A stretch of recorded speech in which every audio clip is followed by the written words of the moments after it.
All right. All right. Welcome, everyone, to the May 13th Lower Southampton Township Board of Supervisors meeting. Can we stand for the Pledge of Allegiance? Pledge allegiance to the flag of the United States of America, and to the republic for which it stands, one nation, under God, indivisible, with liberty and justice for all. Amen. All right, it's great to see everybody out there tonight. I'd just like to announce first that our normal solicitor, Mr. Frank Dillon, couldn't be here tonight, and we have Mr. Brendan Callahan covering his workload tonight. The Board of Supervisors held an executive session at 5:30 where we had discussed possible hiring of new police officers. We had discussed the 12 and 13 agenda items, or line 12 and line 13 agenda items in regards to the HR director and the assistant township manager. And we also spoke about possible litigation with Silcox Paving in regards to Veterans Park. The Board of Supervisors also held a workshop at 6:30 where we spoke about food truck permits at the Valley of Fear. Chief Krimmel spoke about discharging of firearms in the township and updating a ordinance. Mr. Coppins brought up a dead tree issue on Jake's Way owned by a LLC.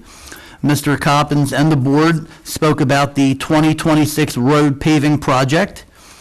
We spoke about possible rumble strips on Henry Avenue. We spoke about a resident safety concern on Bridgetown Pike. We spoke about a contribution to the 4th of July Parade Committee. Mr. Everett spoke about a contractor issue doing pipe work on Trevose Road. He also spoke about tonight's agenda item for the stormwater basin study. And Mr. Italia spoke about the Sunoco out there on Street Road and Central with some upcoming work that they're going to be doing to the outside of their property. Now, I look out into the crowd and I see a lot of different faces. I know we had an agenda item that was I guess we'll say a hot topic. It was the former agenda item 2. It has been taken off the agenda. But we still want to hear from our public. You know, we work for you. I'm sure people out here in this crowd want to talk about it. During public comment would be the appropriate time to come up. Once again, we want to hear from our public. So at this time, I'm going to open the floor to public comment. Please come up, state your name, your address. If you could put it in our logbook, we'd appreciate that. And as always, we try to stay to a 3-minute time limit. Yeah, my name's Glenn Stevens. I live at 345 East Myrtle Avenue in Feasterville. And it is that location and around that location where Mr. Italia victimized myself and 2 of my neighbors. I tried to ask why he did so, but Mike Italia has pled the 5th. You know what people plead the 5th are doing that for is to not incriminate themselves. I can think of no other reason why he would plead the 5th when I'm just asking simple questions about his job, about his actions in his job. No, sir, 2 months ago, when you said you would ask Mike Italia the question of why he didn't get a survey, I got to tell you, I got 3 phone calls before I got home. My phone was ringing off the hook. Finally got somebody who's got the courage to ask the questions. Oh, first, I have another question. I got another statement. I learned this in probably 1982 for the first time by my civics teacher. He said that a government's first priority is to the safety of its citizens. You hear it on Fox News all the time and on other news stations. Do you believe that to be an accurate statement? The government's first priority should be the safety of its citizens. Yeah? Nothing to disagree with that, right? Yes? Nod? Sure. So, I wanted to thank you for a month ago, or 3 weeks ago, whatever it was, of explaining all the hoops my neighbors and I would have to jump through to get our money back that Mike Italia stole from us. My neighbors were very disappointed. My one neighbor, she made me ask this. I was really supposed to ask Mr. Dillon because Mr. Dillon is the authority on Mike Italia's authority. Does Mike Italia, anybody can answer, does Mike Italia have the authority to pick and choose any of our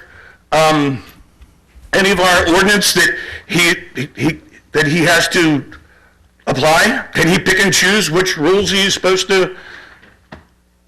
Does anybody know? Is he allowed to pick and choose when and where he's going to apply our laws? Nobody knows? Or you just won't answer? Mr. Stevens, we've been down this road numerous times, sir. I've never asked this question before, sir. Does Mike Italia have the authority? I know he has the authority to request a survey before a fence is put in. Does he have an authority to ignore his job? Again, you know what? I'll get into that later. So, like I said, we really appreciate you telling us all the hoops we'd have to jump through, all the hurdles we'd have to go over that the township is putting our way to learning the truth and finding and getting our money back. But we really want to know why we have to jump through those hoops in the first place. That's why I asked you if you could ask Mike Italia why he didn't get a survey. The hoops you're referring to is the process you're supposed to do before you do anything. Right. So you either disregarded the process and did what you wanted, or you did the process. It's not hoops. It's part of the function of the township. That's what code's for. Right. Mike Italia didn't uphold the codes that he is paid to uphold. I don't want to argue. I'd just like to know why he didn't uphold the codes. I don't know. It was prior to me. Mr. I have Stevens, to sir, jump through all these hoops to get my money back, but I should never spend it. And that's why I asked you if you could ask Mike Italia why he made us spend the money that we didn't want to spend. We were victimized, sir. The safety, our financial safety was involved. Again, That's your first priority. Again, there's a process and it wasn't followed. So at Right. Mike Italia didn't follow the process, sir. Mr. Stevens. Did you ask him why? Was you here first or Mike Italia? Was the fence there first or Mike Italia? Who put the fence in? When was it put in? Was Mike Italia even employed at that time? I don't know the answer to these questions. You must. Mike Italia gave him a All right, permission Mr. to put Boardman, in a Mr. fence Stevens. and never got a survey we're for it. well past Mr. Stevens' time limit. Thank you, sir. Thanks for asking. My fellow victims were very disappointed that you didn't ask that question that you said you would. Oh, I'm sorry to hear that, Mr. Stevens. Have a Thank good you, night. Mr. Stevens. All right, anybody else out there tonight for public comment? Hello, Mrs. McCurdy, how are you? Good, how are you? Such a hard act to follow. Always good to see you. Marge McCurdy, Clearview Avenue. So, I'm here about the Federation thing, even though I know that it's off the agenda for now. I know it's going to end up back on there at one point. The first meeting, they said they weren't going to have Lower Southampton residents. We're not going to be able to use it. The second meeting, they said they would. The first meeting, they said it was only going to be Jewish people. The second time, they said, no, we never said that. So they lie back and forth. Our fire department has said it is not safe. If, God forbid, it catches on fire, they're not going to be able to get a ladder truck in there. Our volunteer firemen, God love them, every one of them. If we don't have enough show up at that place and it's the second or third floor that's on fire, these people are going to burn to death in that building. So it's not safe for them. I did a little research before I came over. Since Hamas attack on Israel and the war in Gaza, the Anti-Defamation League has reported a 140% increase in anti-Semitism incidents since 2023. It's the highest number since 1979. If this goes through, I mean, I'm at the other end of Clearview, so it's not really going to be like in my backyard seeing it. My biggest worry is actually for the people that are going to be living there. We're going to be shoving these people basically into a shoebox. They can't get out on the Clearview Avenue. They can't get out on the Andrews Road. They can only come out on the Brownsville Road. So if somebody decides, hey, let's go over there and pick on senior citizens, most of them are probably widowed, that have some kind of handicap and can't get out, and then block that entrance, God knows what's going to happen to these people. And I don't think Federation gives a damn. They just seem like all they want to do is hurry up, get it through, get it through. They lie every time they show up. I mean, somehow we have to stop this. It's got to be stopped for those people and for the neighbors here. And I know, like, all the people that I know that live on Clearview, Elmwood, you know, I'm sure the other people that are on Ben Salem, we all take care of each other. So if it did get built and something happened, we would be there for them, but why even, like, put them through this? These are older people. I mean, I'm a senior citizen, I wouldn't want to be shoved into this little thing. I mean, it's basically a shoebox that they're going to be in. And it's just, it's not right. It's not right for the people that live here, and it's not right for those people. Thank you, Mr. McCurdy. Thank you. Anybody else out there tonight for public comment?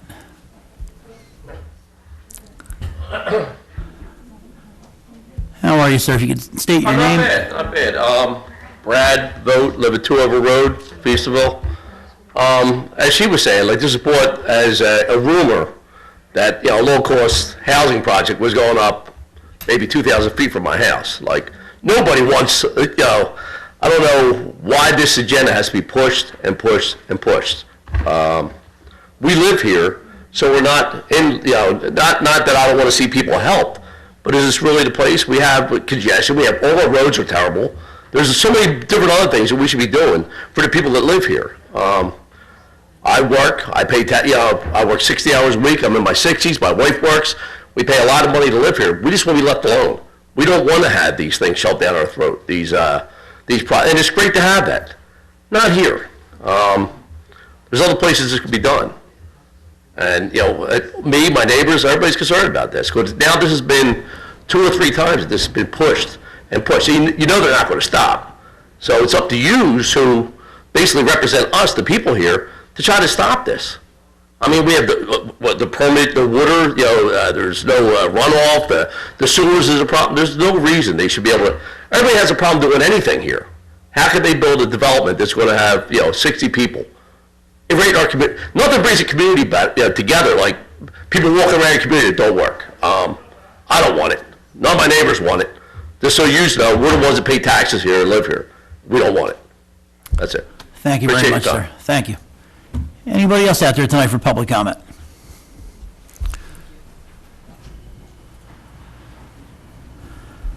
How you doing? My name's Mike Slayback. My wife and I moved up 912 Manor Lane, right behind Tawanka. My wife and I moved up from Philadelphia about 5 years ago, and we love the area. What we love about it is there's a strong family presence, hard-working people. Both mom and dad work hard and take their kids to sports. Okay, I lived in a neighborhood that brought Section 8 housing in a strong row home neighborhood, a powerful, strong row home neighborhood in Northeast Philadelphia. When any type of government subsidized housing comes in, it destroys everything. And it's disguised as, we're going to help the elderly, we're going to help these people. It's not. It's people that want to come up and take advantage of the system. Our taxes went up this year, and I have no problem whatsoever paying $8,000 a year in taxes. I gladly pay it because I feel that the township reacts when you call when there's a problem. The police force does a great job. You get what you pay for. My kids go to excellent schools, and the teachers are absolutely phenomenal. And I have a 12-year-old and a 5-year-old. If these families come in, and nothing against the families, some people just don't have the means and the luxury of having things that we have. Okay, who's going to pay for their kids in the school? Who's going to pay who's going to pay for everything? It's us. And I lived through in Philadelphia. It's not good. So again, my tax bill, I gladly pay for the services that we get. And like, we walk into a nice township building, we're treated with absolute respect, and we get responses when we call. When I call, we get responses, and I love it. I don't think it's fair that we pay this type of money and we take care, all the people in here probably take care of their properties, spend money to update, to keep their properties nice so everybody can enjoy the community. And people are going to come in here subsidized and not care about anything. And then we're going to have to foot the bill for it. And I don't think it's right that it takes away from our kids that we're paying the bill for our kids to go to these schools. So I strongly hope that you people on the board just push against this and stop it, because I've lived through it and I've seen what it does to strong neighborhoods. That's why if you talk to anybody that lives up here in Bucks County, they'll all tell you they came from Northeast Philadelphia. I personally have a million friends that live up here that wanted to stay in Philadelphia, send their kids to Catholic school, keep their kids in Northeast Philadelphia sports, but they couldn't because there's nothing in the city for their kids. There's just nothing. And I love it up here, and I don't want it to change.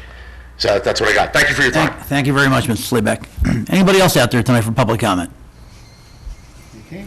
Mr. Cates?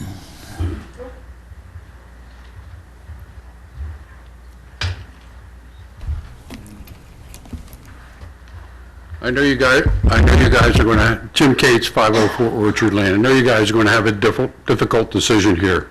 But what I hate to see is rumors and people misinterpreting what's happening. I've attended the Planning Commission meetings, and I attended a couple meetings they've had here. First of all, it's not Section 8 housing. They testified, and I'm sure it's in your minutes, that they're subsidized by the state for senior housing. All these people have to be over 62 years of age, and that'll be in, if it passes, it'll be in there, and only those people 62. So there's no increase in the school taxes, okay? Secondly, there's two of the Federation housing structures right on the other side of Street Road. Go over there, turn on Philmont Avenue after you go around the circle. There's two gorgeous buildings there. It's not what people think it's going to be, but you need to make sure we're not, and if you have issues with the way this building's constructed, you can correct that with the land development. The issue, as I understand it before you, is conditional use. Once that issue is resolved, you can go back in with land development. If there's a safety issue with the buildings, you can correct that with land development. That's all I want to say. Thank you. Thank you, Mr. Cates. Anybody else out there tonight for public comment? Mrs. Lonnie, Roscoe? No? No, that's okay. My Sure. questions have been answered. All right. If I can say, I thought this property you were talking about to be developed by the Federation was down here on Bridgetown Pike by the rescue squad. That whole section of land that goes between Bridgetown and Buck Road, it's like, what's happening there? It's got fences that keep getting knocked down and... Well, maybe we can have Mr. Italia address that. Sure, sure. Yeah, thanks. That would be the tour property, so he has a master plan development for that. Not houses, like it's commercial zoned. It'll be all from like a shopping strip mall again? No. Okay. Hello? Hey, I'm Joy Casey. I live on Clearview Avenue. Spoke with Steve last week. Thank you for calling me back. Township does call you back. I am concerned about drainage issues. Also concerned about that area. Spoke with him about parking areas. Couldn't get to one of our neighbors at the end of Clearview. Had to have an ambulance about 100 feet take a gurney up to a neighbor because of parking from K's. Finish strong. Can we finish things after they're built? Steve and I talked about that. Very difficult to do. It depends upon how long. And you have a lot of things on your plate that you have to deal with. I've come to a couple of these meetings. I can't come to a lot of them. I'm severely disabled. But I will say this. I do have a rental.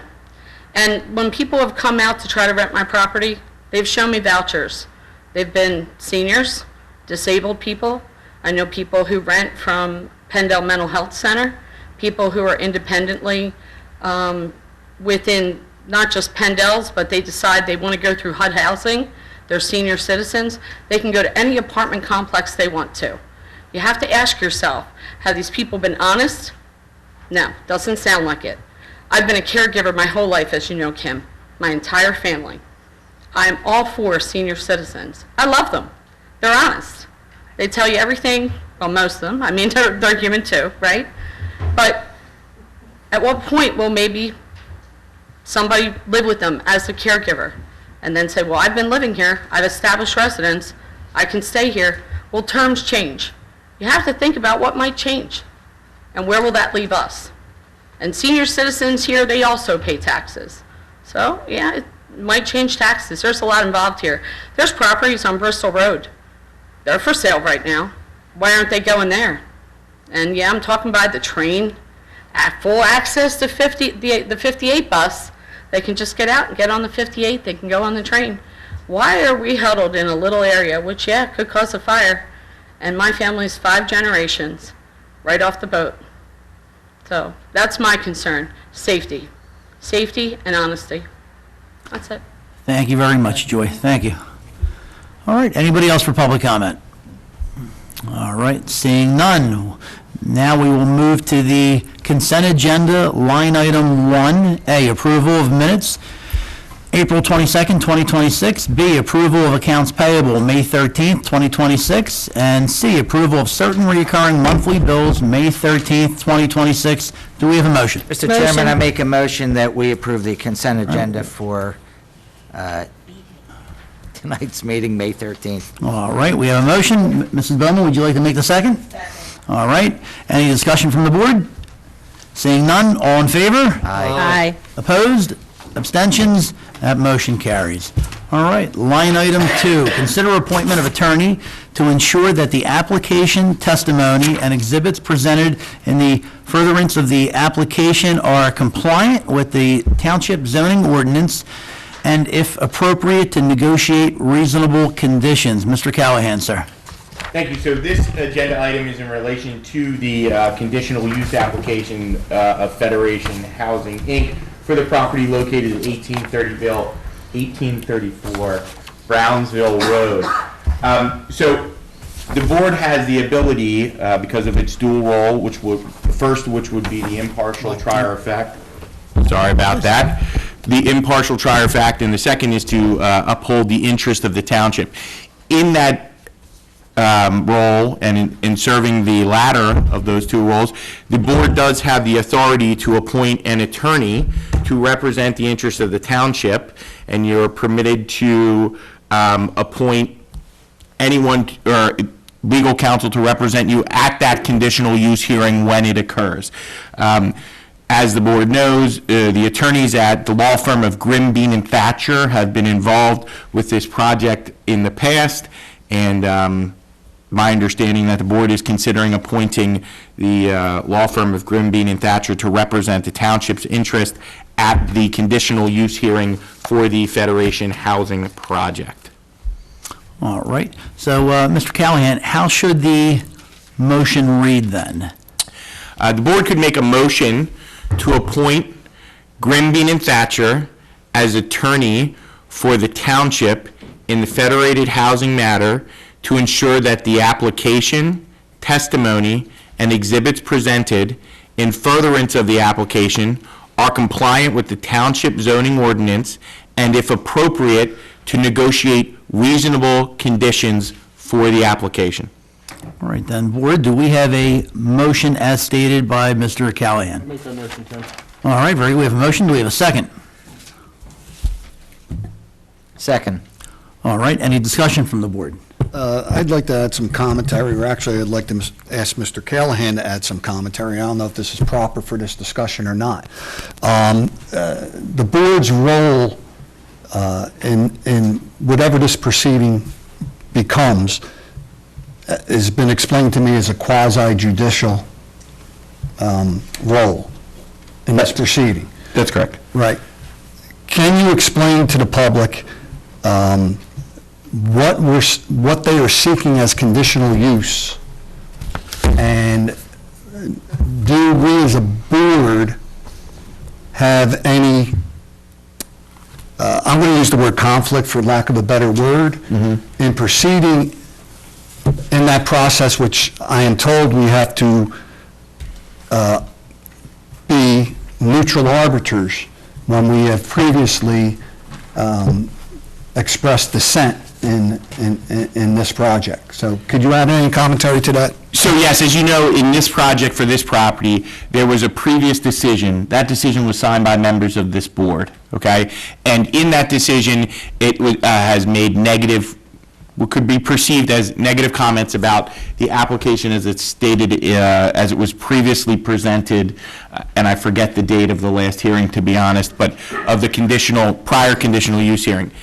In this matter and any conditional use matter, the role of the Board of Supervisors is to be the neutral arbiter, right? The finders of fact, and to be basically, to put it in a manner that the public may understand better, serve as a jury, right, for the application as it's presented, and to make the findings to see if that pursuant to the township's ordinance, they meet the requirements to get the conditional use. So the conditional use and the terms associated therewith are outlined in the township's ordinance. If those conditions are met, the board would then, serving as the neutral arbiter of the application or to the application, make a decision as to whether those conditions are met and whether the project can move forward, okay?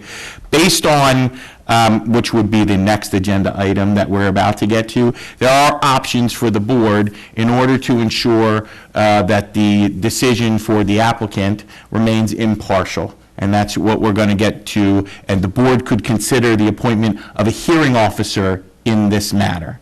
It does require consent of the applicant to allow that hearing officer to actually make the decision in the matter, because there's two parts, right? There's the hearing officer can be appointed by the board, and if the hearing officer is appointed by the board, the decision still goes to the board at the end. However, the applicant and the board could consent to that hearing officer actually making the decision based on the application that's presented by the applicant and their counsel, and then after obviously hearing information and input from Grimbean and Thatcher, who has now been appointed to serve as counsel for.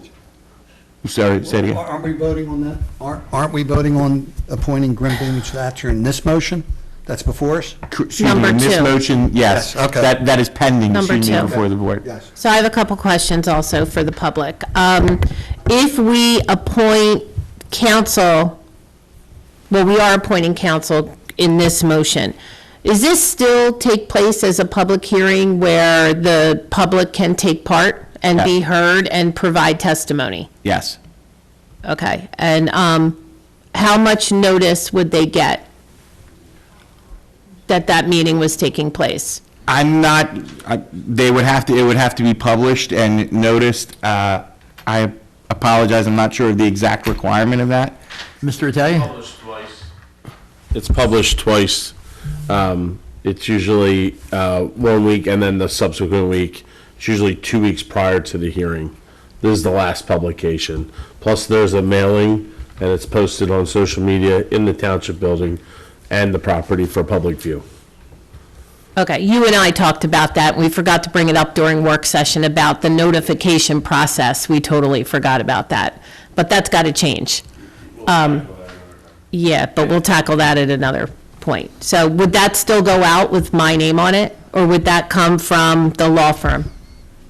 No, meaning there's parts of that is the applicant's obligation. Let me just clarify. She is the secretary of the board. That's what she's asking. Understood. So I'll let Mr. Italia answer the question, but the answer is notice will go out to the township, or to the residents of the township. We facilitate the mailing. They provide us the addresses. We validate that the address list is accurate based off of the circumference of the mailing, and then it goes out. It's mailed by the township. Some lawyers will take it on their own merits to do the mailing and provide an affidavit of service, right, terminology? Yes, Yeah, correct. affidavit of service that it's been mailed first class. All right, I just want it clear. If it's got my name on it, I want it first. I want eyes on it first, if it's coming from the law firm or if it's coming from you. It comes from the law firm, whoever's drafting the note, not specifically you. Whoever is taking care of the hearing drafts the notice. Okay. That is not the township. And so correct. Just to be clear, when you're saying the law firm, are you referring to the law firm you're considering appointing? Correct. Or the Begley Carlin Mandy, your solicitor? Either. Notice would typically come from the solicitor. Okay, without my name on it? I don't know the answer to that, but we can make sure that your desire to see it is addressed. Before it goes out? Yes. All right, thank you. All right, so we have a motion, we have a second. Do we have any further discussion? All right, seeing none, all in favor? Aye. Opposed? Abstentions? That motion carries. All right, line item 3, consider appointment of hearing officer to be the impartial arbitrator and to issue findings of facts or a final decision on the application which is applicable. or appealable, excuse me. Mr. Callahan, sir. So again, as briefly discussed before, this board has the authority to consider the appointment of a hearing officer in any conditional use hearing. It's, again, typical that the board serves as the impartial trier of fact, but pursuant to the MPC, you are permitted to appoint an officer for the matter. The hearing officer is permitted to make the decision and findings of fact in the matter if the applicant consents to that prior to the commencement of the hearing, and that's an agreement reached with the board. So in considering the appointment of a hearing officer, a few names were suggested, one of which was John Fettingham, an attorney, another of which was Joseph Kuhls, Kuhls, Esquire, who's an attorney, and I have that attorney's resume here for the review of the board.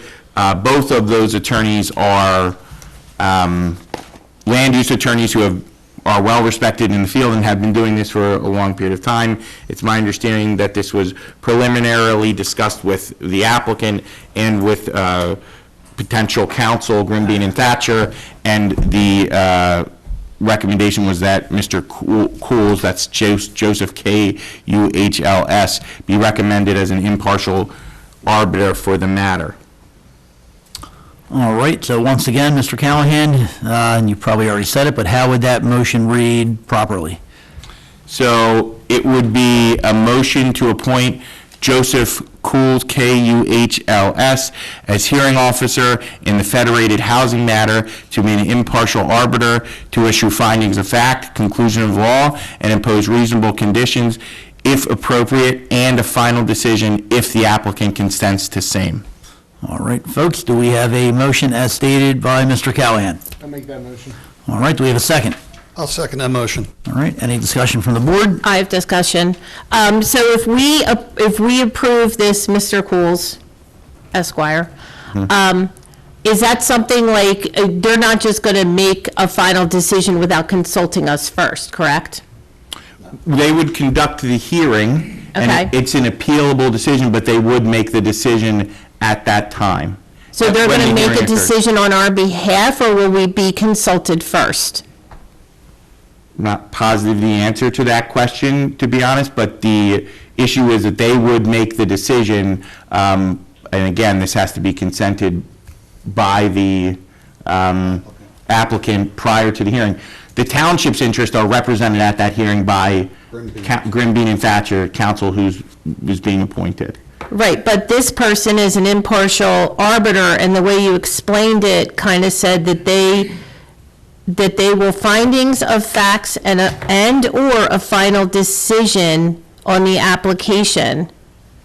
So I just want to make sure we're not, I was under the assumption that I don't like it this. still comes back to the board for our decision. This Kuhls gentleman will represent us, but, you know, we do have some level of, I guess, I'll say input. yeah, the way you read it was you read final decision, and to me, that's, we're giving our power away to an arbiter. That's correct. So that is an ability for that to be agreed, and it must be agreed on by the applicant prior to the hearing, is yes, you have the ability to give your power away to the neutral arbiter. You also have the ability not to do that.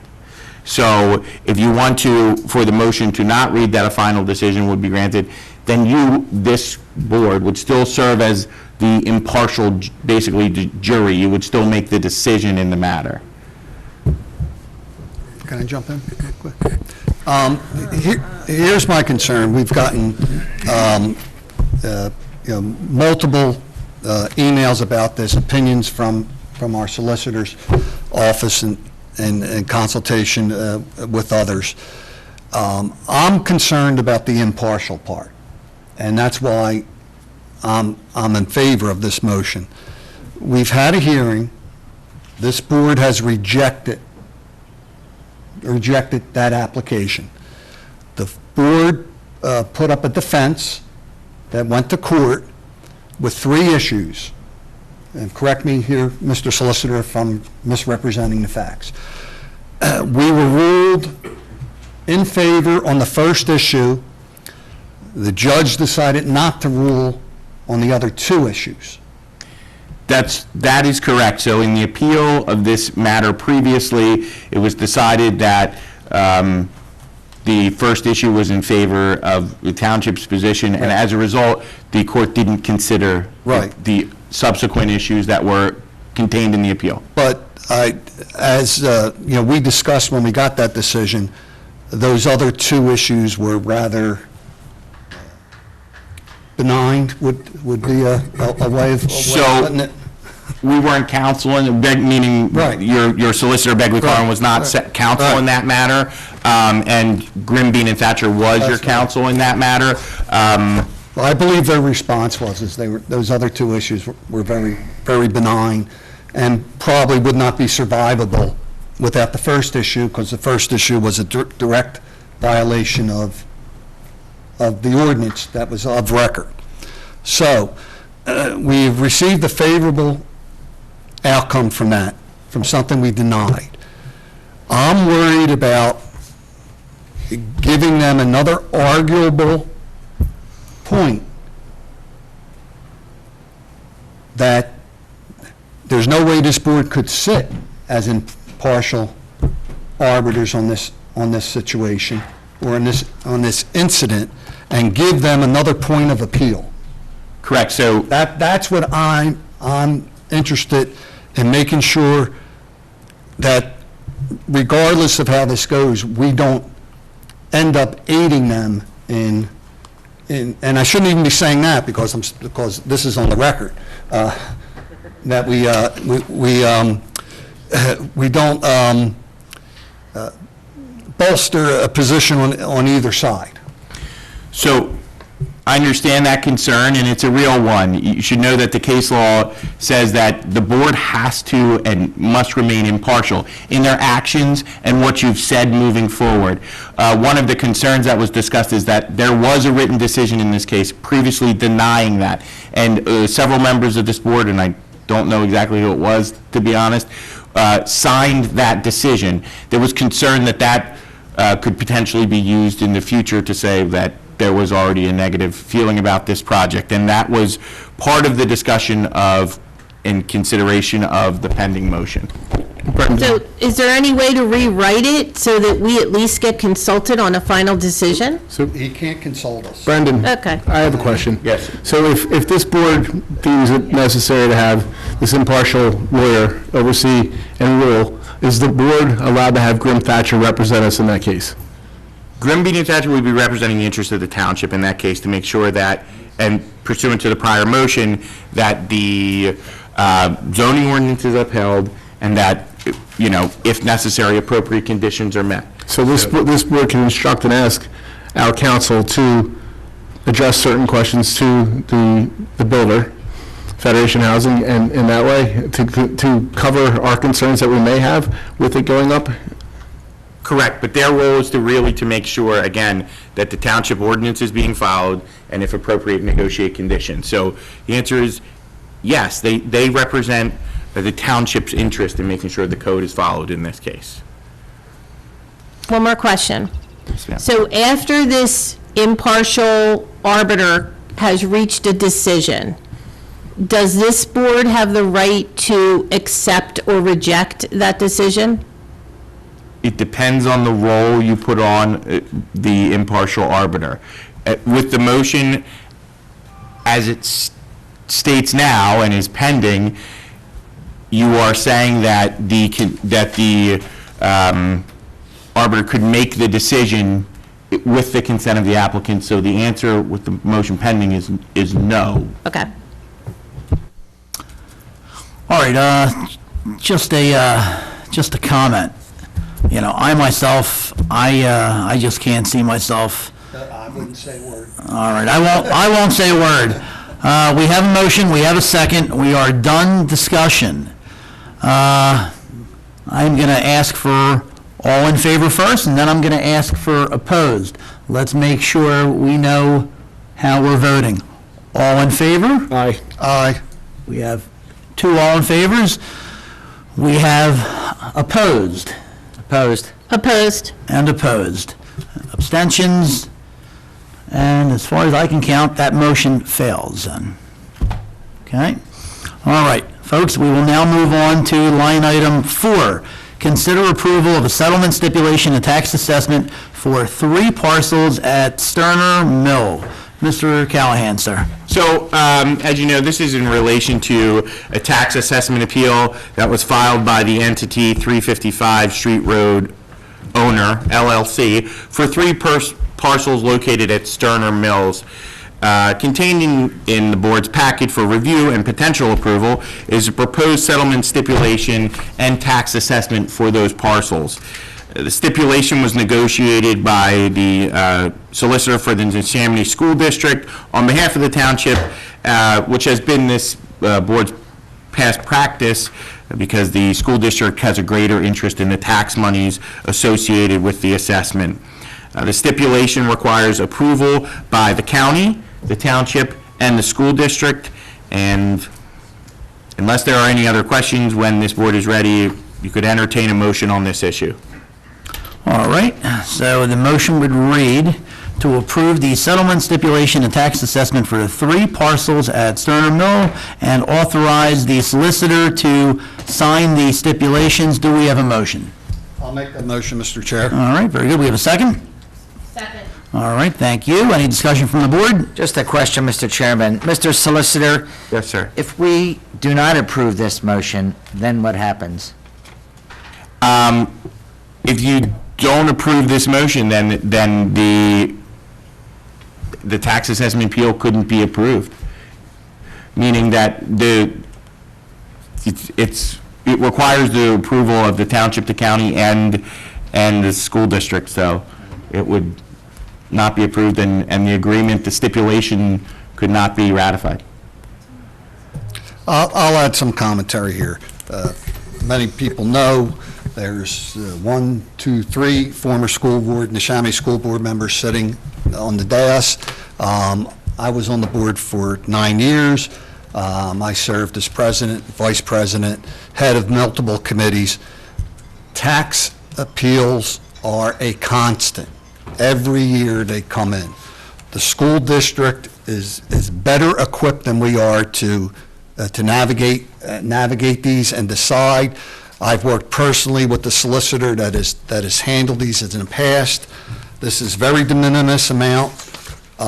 Regardless, I know we don't want to give back any revenue, but we would just spend our wheels defending it in front of a judge who's going to just agree to the tax appeal.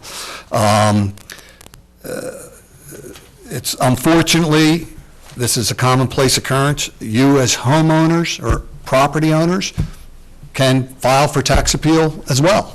It just doesn't have to be someone that owns a business. If you think your property's overtaxed, you have the right to apply for appeal. So I would encourage the board to vote in acceptance of this.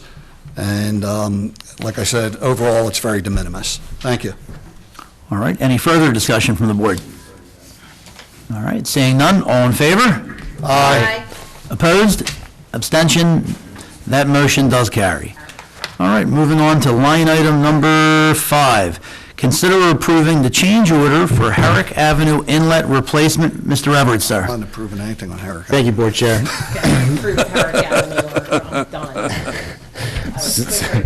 So the township was made aware of 2 inlets on Herrick Avenue that were starting to fail. They're made of brick and they starting to fall in on themselves. It's becoming an issue. We asked the contractor that was working on Roberts Road to provide an estimate to prepare that work. That quote is for $19,591. We're suggesting it be a change order to the Roberts Road improvement project. Our recommendation is to do that work. It is less than 10% than the awarded Roberts Road project, and they could do it as soon as the change, they could start the work as soon as they get authorization. All right, thank you, Mr. Everett. So the motion would read to approve Carp Excavating change order in the amount of $19,591 for Herrick Avenue Inlet Replacement. Do we have a motion? I'll make that motion. All right, do we have a second? Second. All right, any discussion from the board? Seeing none, all in favor? Aye. Opposed? Abstentions? That motion does carry. Move on to line item 6. Consider approval of the drainage and stormwater facility study proposal for the engineering services. Mr. Everett, sir. Thanks again, Board Chair. So the township requested that we prepare a proposal to investigate the township-owned drainage facilities and prepare a report and recommendations so that the township can use that report for grant resources. There's 6 items in there that was included in that. So our cost would not to exceed $23,500, and once authorized, it would we would not exceed 6 months. All right, thank you, Mr. Everett. So the motion would read to approve the drainage stormwater facility study proposal for the engineering services for Arrow Consulting for the amount of $23,500. Mr. Bordner, sir, I think you would like to make this motion. On behalf of the EAC and Pine Tree Farms, I'd love to have that happen. I'd like to make that motion. All right, very good. So we have a motion. Do we have a second? Second. All right, very good. Any discussion from the board? Seeing none, all in favor? Aye. Opposed? Abstentions? That motion carries. All right, moving on to line item 7. Consider approval of conditional use written decision for InvestX LLC, 92 Bustleton Pike, Feasterville, PA. Mr. Callahan, sir. So my office, your solicitor, prepared a written decision regarding the conditional use application and hearing for InvestX LLC. As the board is aware, the applicants participated in the hearing, which began on April 8th, 2026, and ended on April 22nd, 2026, for the property located at 92 Bustleton Pike in Feasterville. The proposed written approval contains 16 conditions related to the use, which can be found on page 5 of the proposed written decision, page 5 and 6 of the proposed written decision, which is contained in your packet. At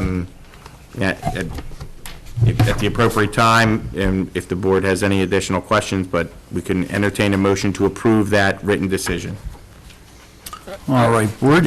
I have one more quick question with that. Yes. As part of the conditions, they agreed to a beautification of the landscaping and streetscaping to include, number 13, to include the, I'm going to call it a flower box for lack of better words. It's be determined at a later time. When and how do we make that determination, recommendation of what they're going to install to keep it uniformed up and down Bustleton Ave? Thank you. You're welcome. I was going to ask that. I had a problem with 13. If allowable, I don't have any problem reading the stipulations into the record. I think the public would like to hear what some of those Alrighty. Yep. Totally fine, I was just, you wanted But we to know, still do you need want to- me to read them, or? I'll read them, Mr. We President. still need to address the Can we number address 13 before 13. you read off all of them? 'Cause Okay. it seems to be- Address I'm going to 13. read them in the record. Can we address 13 before you go down all of them? Because, They're very short, okay, all right? Do you want to address? Yes. First, do anything fast. first tip, tell my wife. The number of motor vehicles to be parked outside, displayed, or other vehicles will not exceed 30 vehicles, and there will be no double parking. There is no there is no limit on the number of vehicles they may park inside the building.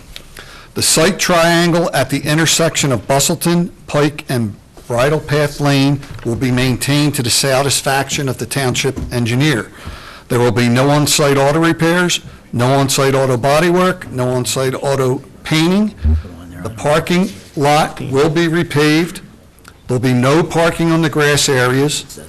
The existing rear buffer area will be maintained and kept clean to the satisfaction of the township zoning officer. There will be no additional impervious surface, no storage of hazardous materials, no additional or LED signage. Aesthetic improvements will be made and maintained to the front of the property as shown on the plan attached hereto, subject to the reasonable satisfaction of the Board of Supervisors. The maximum operating hours are Monday through Friday, 9 a.m. to 6 p.m., Saturday, 9 a.m. to 5 p.m., and closed on Sunday. There will be no unloading of vehicles on Bustleton Pike or Bridle Path Lane or on site. And I believe I don't have that number 16. Yeah, so there was another condition that was added, which is only one of the 3 entrances to the property is to be temporarily blocked at any time. Those are all 16 conditions that are contained in the final proposed written decision. All right, thank you very much, Mr. Peritano, Mr. Callahan, for stating that. So do we have a motion? No, we do not have a motion. Discuss number 13. I just want to understand the process of the board directing the applicant on the streetscaping, in reference to the flower box that's going to run between parking driveway A and B off of Bustleton Ave. Mike, how do we do that? So we discussed that during the hearing. They are to provide me with cut sheets. I am to send them over to you guys to make sure that that's what we're looking for. And before I say go ahead, that's what we're looking for. So it'll come to you at probably a work session to say, hey, is this what we're looking for? And that cut sheet will be adopted as a standard going up and down Bustleton Avenue for future businesses? That's a different ballgame, sir.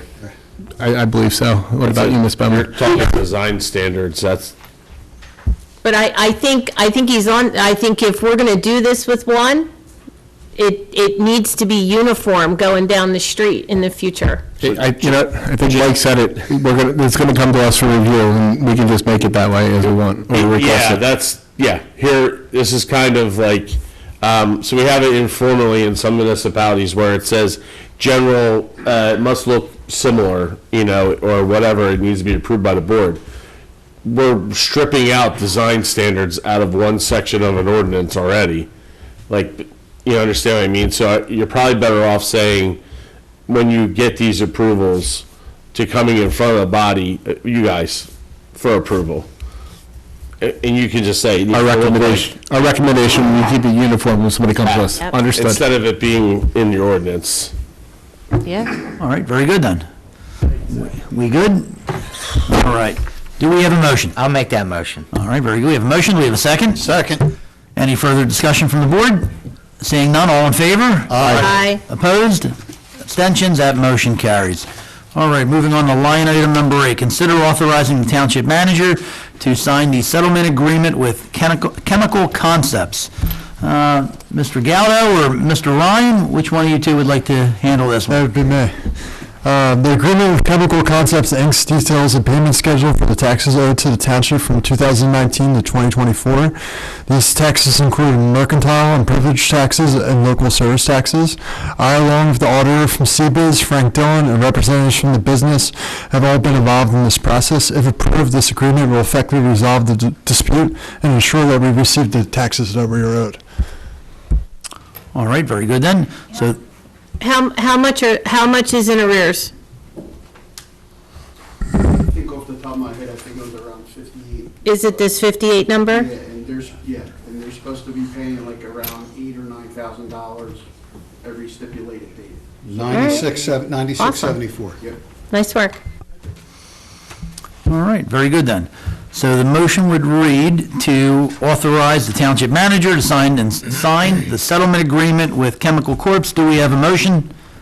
I'll make that motion. All right, do we have a second? Second. Any discussion? Yeah, I just want to comment, this was excellent work done by Nick and our township manager, as well as, just Nick?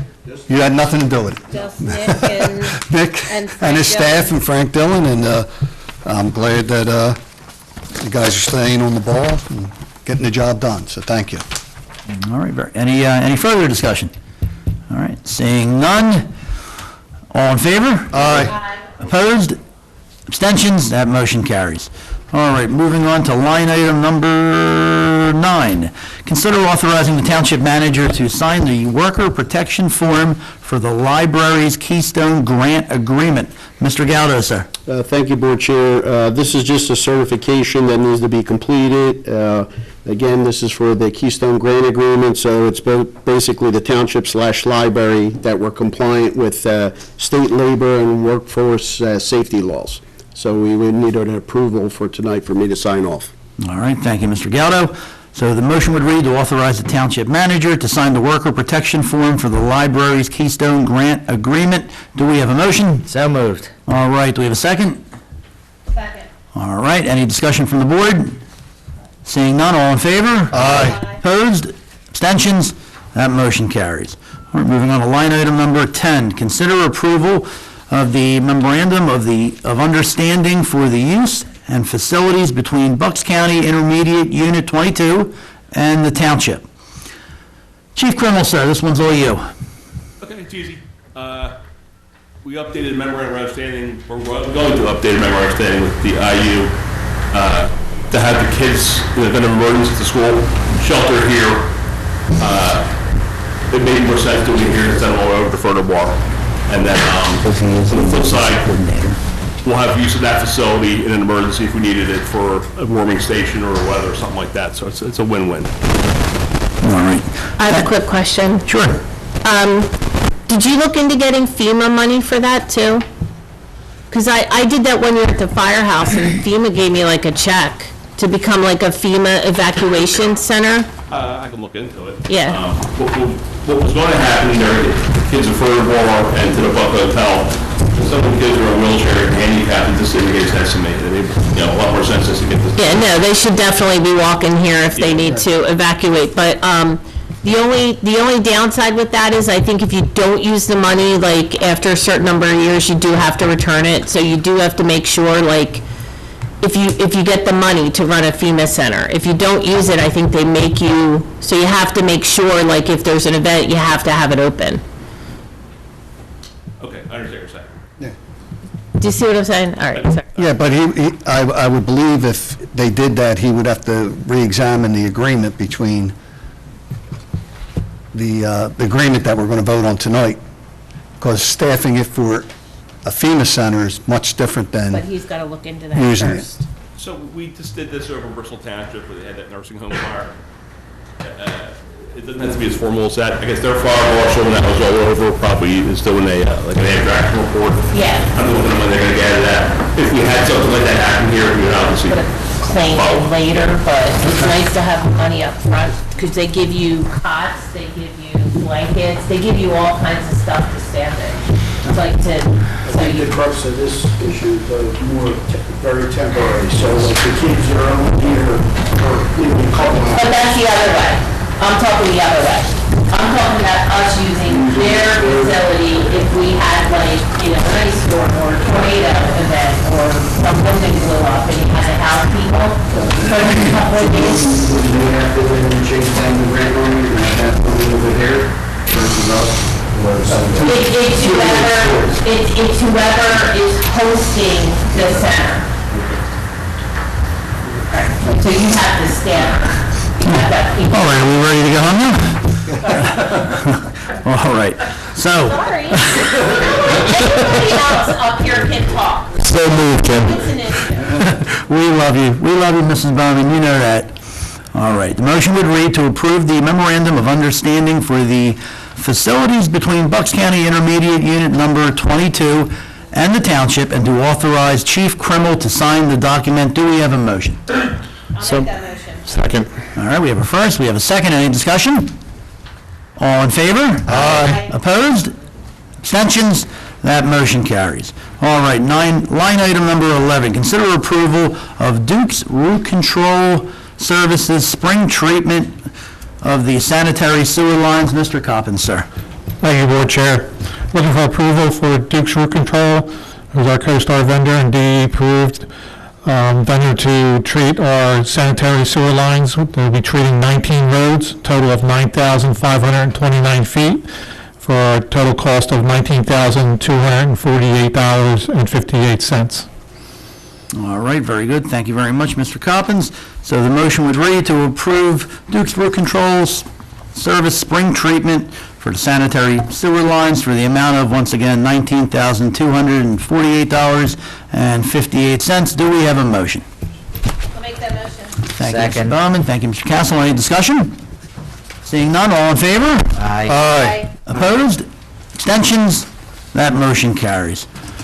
All right, folks, on tonight's agenda, we have two personnel items: the appointment of a township assistant manager and the expansion of responsibilities for an existing position.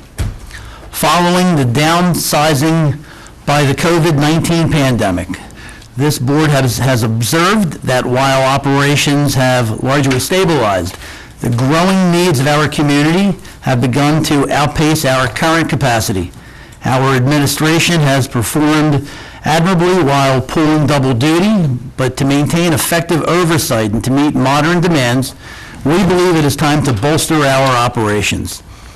Over the past year, the board has identified two critical areas requiring enhancement: human resources and administrative support. While we have successfully operated with a lean workforce, the increasing complexity of our region requires us to invest in our departments for the future. Tonight, we take steps to improve our township's operation and the community as a whole. I would like to thank Mrs. Bowman and Township Manager Mr. Galdo in their efforts in vetting over 100 applications. Yeah, 100, I apologize. While we initially searched for a single combined role, further analysis revealed that expanding the current position's duties while hiring a dedicated assistant manager was the most effective and financially responsible path forward.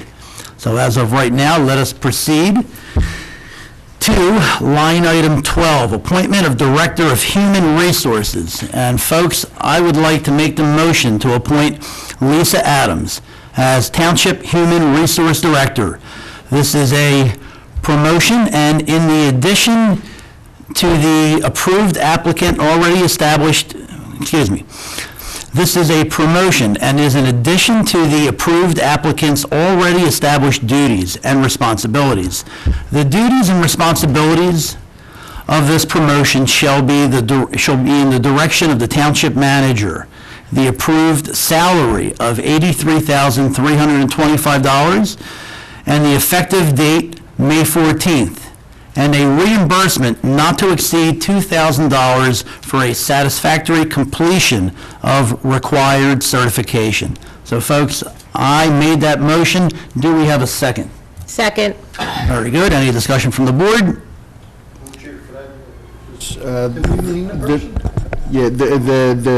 The 2,000 aspect was for reimbursement of the classes, not for the certification. Okay, make a correction, reimbursement. Reimbursement of the classes. The SHRM classes. The SHRM yes. classes, Yes. all right. Yes. Absolutely, I wouldn't miss Lisa's name. All right, so we have a motion, we do have a second. Any further discussion from the board?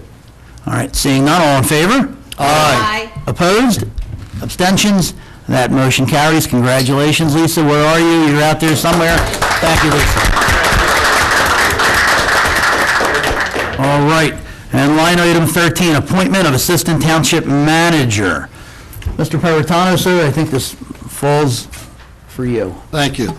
I'd like to make a motion to appoint Matthew Bowman as Assistant Township Manager. The duties and responsibilities of this position shall be at the direction of the Township Manager. We're not related. Stop, we're not related. I'm being serious, you're not related. Are we good? Yes. Okay.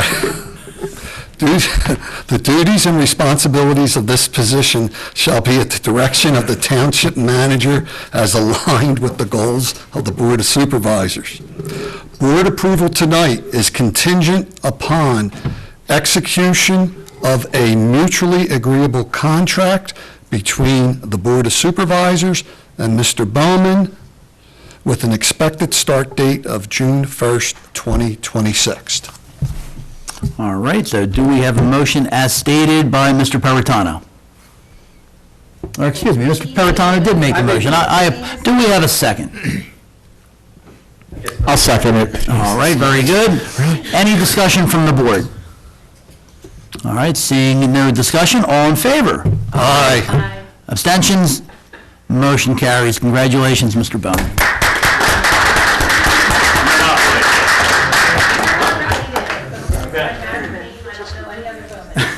All right. At this point, we will move on to the manager's report. Mr. Galdo, sir. Thank you, Board Chair. Some good news, there will be a grand reopening event coming up on Thursday, June 18th for PFC George Raymond Hunsinger Bridge, so there'll be an opening there. Also, myself, Walt, and Rich met at Upper Southampton Township for a meeting. Pennsylvania Turnpike showed up there to discuss the Buck Road Bridge project that'll be coming up. I have some dates written down here. The advertising date for that bridge replacement is August 19th, 2026. The bid date for that is September 30th, 2026. Potential notice to proceed will be in late November of 2026, and they're hoping with construction that would be commencing probably in January 2027 and finishing in 2027. So myself, Walt, and Rich went to the meeting last night to hear that. Thank you for that. And we have no delay for frogs. I hear you. There's no delay for frogs, okay. There is a caveat there. There is a PICO line that's underneath the bridge, so that we need to make sure that may delay or not delay that bridge. Sanitation rebates, sir. Basically, 1,246 rebates have been rebated, $62,300 back to the residents. And that's all I have, Board Chair. All right, thank you very much. All right, we'll move on to supervisors' comments. Mrs. Bowman. Seriously, we're not related. I know this is going to come up all the time, so I'm just making a full disclosure. Just want to announce Parks and Rec is hosting our first free concert ever, and it will be the 7 band. They play a variety of classic rock, popular music, R&B, you name it, they'll play it. From 7 to 9, did we decide on the time? Is that? 6:30. It might be 6:30 to 8:30, but around that. It's a free concert, June 18th, so it's on a Thursday evening, and we hope everybody comes out and supports this new venture that we're trying this year, because if it's a hit, we'd like to do more in the future. This will be at Veterans Park, so the old Dolphin Park off of Bristol Road, okay? Plenty of parking. It's going to be a great night. We'll have some food trucks there. It's going to be a great event. Bring the kids and a blanket or a chair. Thank you to everyone that participated in Cleanup Day. Mr. Cates was there. It was a great day. We had a lot of very good turnout. Next year, we're buying rain ponchos because we get wet every year. But, you know, every day can be Cleanup Day. You guys don't have to wait for the yearly event. Take the kids out, clean up around your neighborhood. So make every day Cleanup Day. And congratulations to Lisa and Matt. I know you're going to do great things. I look forward to working with you. And Matt and I are not related. So what's the marriage? All right, Mr. Paratano, sir. Thank you, Mr. Chair. First, I want to talk to Walt. I drove by Playwicky Farm on Friday night.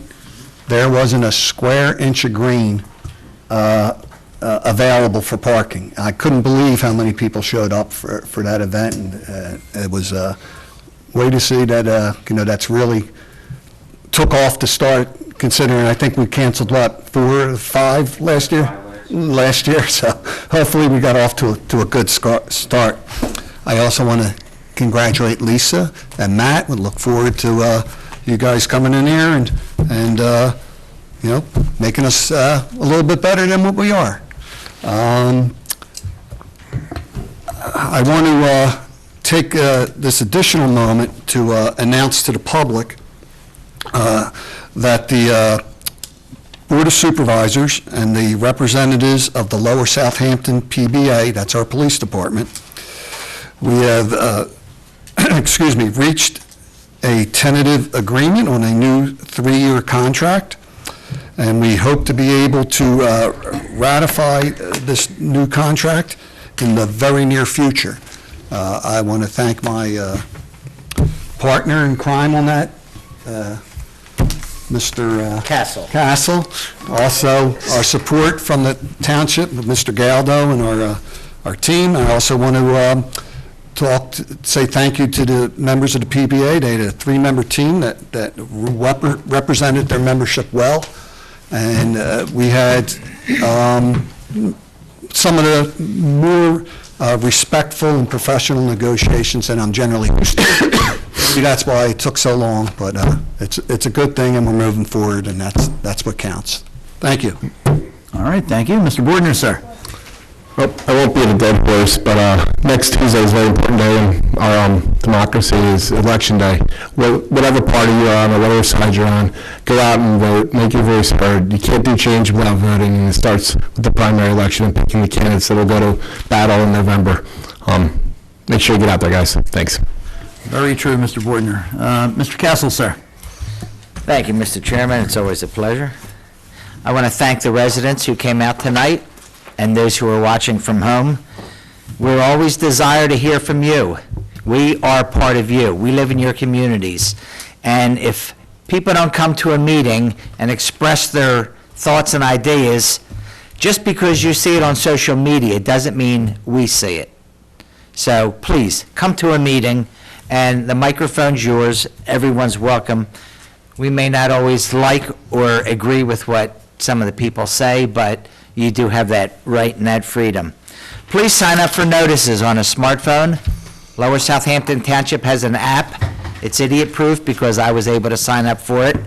If you don't like apps, like I don't like apps, you could sign up at lowersouthamptontownship.org, and you will get an email of updates. Congratulations to Miss Adams and Mr. Bowman. You're not related, right? So we'll keep that. This is National Police Week. When you see a police officer racing down the road, say a prayer for him. Most of you know I served 25 years in this police department, and I could tell you a horror story about every street in this town. Nobody calls the police and say, we're having a party for you, come on over. It's usually someone's not breathing, someone was stabbed, my boyfriend punched me, my mother slapped me, whatever it is. It's not always good news. So think of our police officers who are working around the clock for us so we could sleep well tonight, okay? And the chief has a tough job over there. Our next meeting is May 27th, but right before May 27th, Mr. Chairman, is Memorial Day. I love attending the Langhorne Parade, Memorial Day. There's a lot of people that are not here because they took a post and they lost their life. Memorial Day is to remember those people who gave the ultimate sacrifice for us. We have one member of our board up here seated to my far right, Mr. Bordner, who served in our National Guard. So, you know, we always want to honor our servicemen and women, but remember them this Memorial Day, the ones who mom and dad lost a child or a child lost a mom or dad. Thank you, Mr. Chairman.